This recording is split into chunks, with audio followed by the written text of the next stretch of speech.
does something come out of nothing? How do we have a universe that comes out of nothing?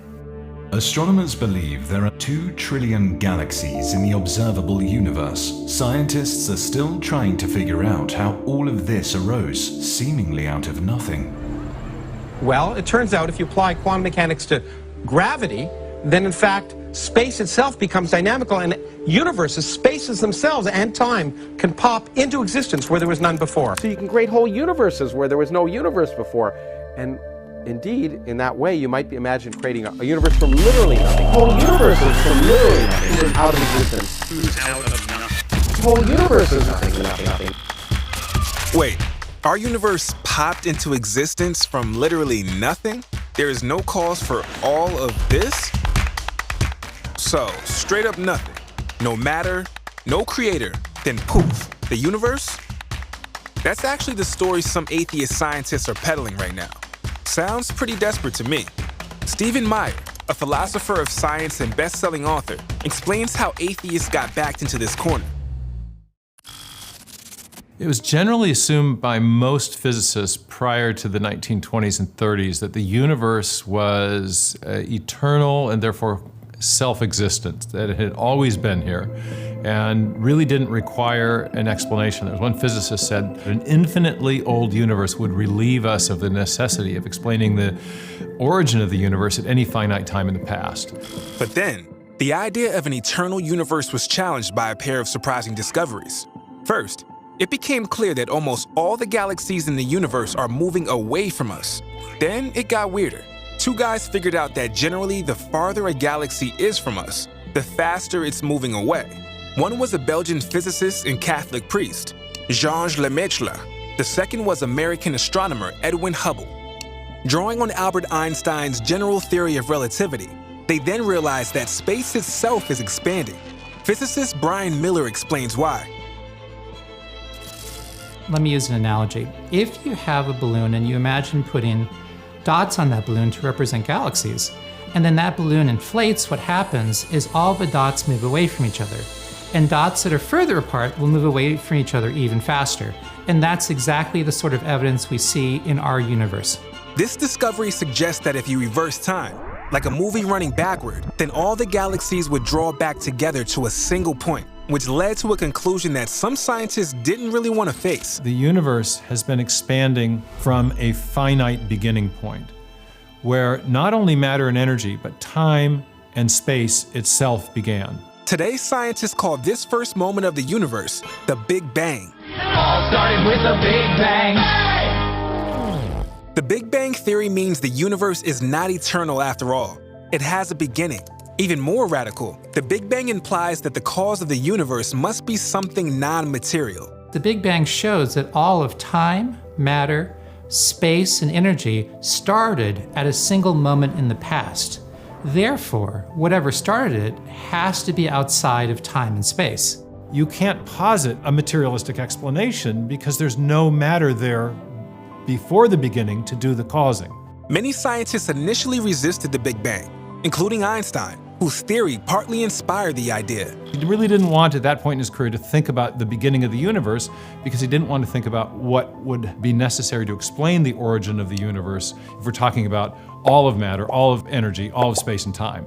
Einstein eventually accepted the Big Bang theory, but others went on searching for an option that would fit the data without requiring an actual beginning. One that grabbed a lot of attention was the oscillating universe model. The universe would be expanding outward, but then as the expansion slowed, the matter in the universe by gravitational force would cause the universe to recollapse. But once it recollapsed, then by some unknown mechanism, it would expand again. So you'd get a series of big crunches followed by big bounces. That theory ran into 2 big problems. The first was it was discovered that there was not enough matter in the universe to cause the universe to recollapse. And secondly, it was determined by thermodynamic analysis. The energy available to do work would diminish with each successive cycle. It would be kind of like a ball bouncing to the ground and finally it would damp out where there's no more bounces. Who's gonna get it? They drop it. Oh, man. So the oscillating universe model was a big fail. And actually, all the attempts to evade a true cosmic beginning ran into serious problems. The evidence for the Big Bang kept piling on until most scientists accepted it. Some scientists, however, found themselves facing serious doubts, not about science, but about atheism. World-renowned astronomer Robert Jastrow didn't believe in God, but he found it hard to get around what the Big Bang seemed to be telling him. So there is a beginning, there is a point in time from which it all started. And that's a remarkable thing because it has a very strong theological flavor to it. And that intrigued me because I am an agnostic, and if there was a beginning, a moment of creation in the universe, then there was a creator. Of course, a lot of scientists still resist going where the science seems to be leading. Take physicist Stephen Hawking.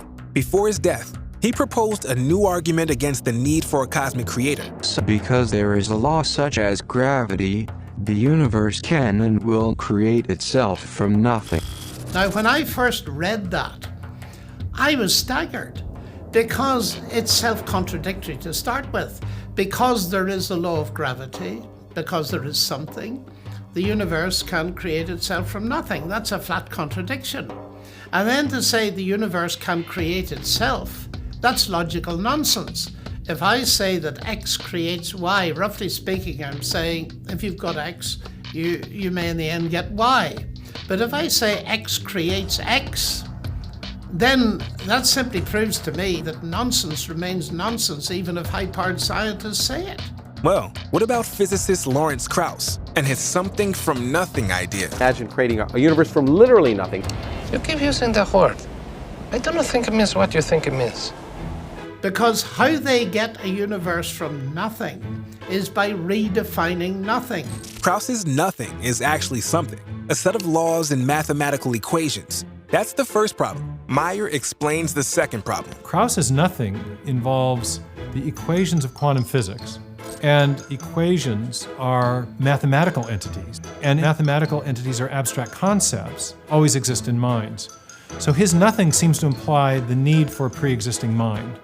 A pre-existing mind. Now, what does that sound like? The Big Bang provides very, very strong evidence pointing to God. Because it shows that everything started, all matter, time, space, and energy, at some point in the past, that means that something had to start it. And that something had to be immaterial, timeless, infinitely powerful, and even personal, because only a personal being can choose to act with purpose. But some people will embrace almost any absurdity to avoid the possibility of God. You say there are 3 different types of nothing. That's right. What are the 3? I didn't know there was such a variety. A sampler platter. You haven't been rubbing any of that baby shampoo on your head, have you? With the THC in it? Well, no? I'm no You're comment. clean? No comment. You're clean? Yeah. Leave me a hair sample. 3 kinds of nothing or 3 kinds of nonsense. If people can convince you that our entire existence comes from nothing, then it's just a short step to believe as a product of nothing, you are nothing.